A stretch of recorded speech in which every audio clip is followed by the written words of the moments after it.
A paz de Deus. A leitura bíblica hoje é Hebreus, capítulo 7, versículo de 1 ao 28.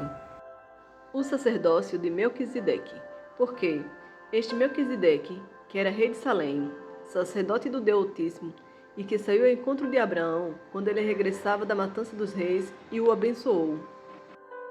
A quem também Abraão deu o dízimo de tudo, e primeiramente é, por interpretação, rei de justiça e também rei de Salém, que é rei de paz, sem pai, sem mãe, sem genealogia, não tendo princípio de dias, nem fim de vida, mas sendo feito semelhante ao Filho de Deus, permanece sacerdote para sempre. O sacerdócio de Melquisedeque. Considerai, pois, quão grande era este, a quem até o patriarca Abraão deu os dízimos dos desposos. E os que dentre os filhos de Levi recebem o sacerdócio, têm ordem, segundo a lei, de tomar o dízimo do povo, isto é, de seus irmãos, ainda que tenham saído dos lombos de Abraão. Mas aquele, cuja genealogia não é contada entre eles, tomou o dízimo de Abraão e abençoou os que tinham as promessas. Ora, sem contradição alguma, o menor é abençoado pelo maior, e aqui, certamente, tomam dízimos homens que morrem. Ali, porém, aquele de quem se testifica que vive. E por assim dizer, por meio de Abraão até Levi, que recebe dízimos, pagou dízimos, porque ainda ele estava nos lombos do seu pai, quando Melquisedeque lhe saiu ao encontro.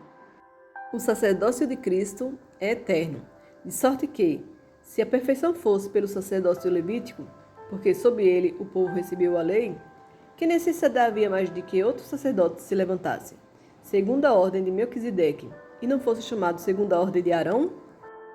Porque, mudando-se o sacerdócio, necessariamente se faz também mudança da lei, porque aquele de quem estas coisas se dizem pertence a outra tribo, da qual ninguém serviu ao altar. Visto ser manifesto que nosso Senhor procedeu de Judá, e concernente a essa tribo nunca Moisés falou do sacerdócio. E muito mais manifesto é ainda, se a semelhança de Melquisedeque se levantar outro sacerdote, que não foi feito segundo a lei do mandamento carnal, mas segundo o poder da vida incorruptível, porque ele assim testifica: tu és sacerdote eternamente, segundo a ordem de Melquisedeque. Porque o precedente mandamento é abrogado por causa da sua fraqueza e inutilidade, pois a lei nenhuma coisa aperfeiçoou, e desta sorte é introduzida uma melhor esperança, pela qual chegamos a Deus. E visto como não é sem prestar juramento, porque certamente aqueles sem juramentos foram feitos sacerdotes, mas este com juramento por aquele que lhe disse: jurou o Senhor, e não se arrependerá, tu és sacerdote eternamente, segundo a ordem de Melquisedeque.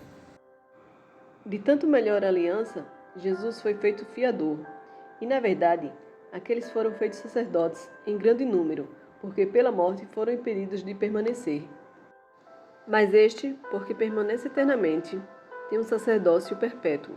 Portanto, pode também salvar perfeitamente os que por ele se chegam a Deus, vivendo sempre para interceder por eles. Porque nos convinha tal sumo sacerdote, santo, inocente, imaculado, separado dos pecadores e feito mais sublime do que os seus, que não necessitasse, como sumos sacerdotes, de oferecer cada dia sacrifícios, primeiramente por seus próprios pecados e depois pelo do povo, porque isso se fez ele uma vez oferecendo-se a si mesmo. Porque a lei constitui sumos sacerdotes a homens fracos, mas a palavra do juramento, que veio depois da lei, constitui ao Filho perfeito para sempre. Hebreus, capítulo 7, versículo de 1 ao 28.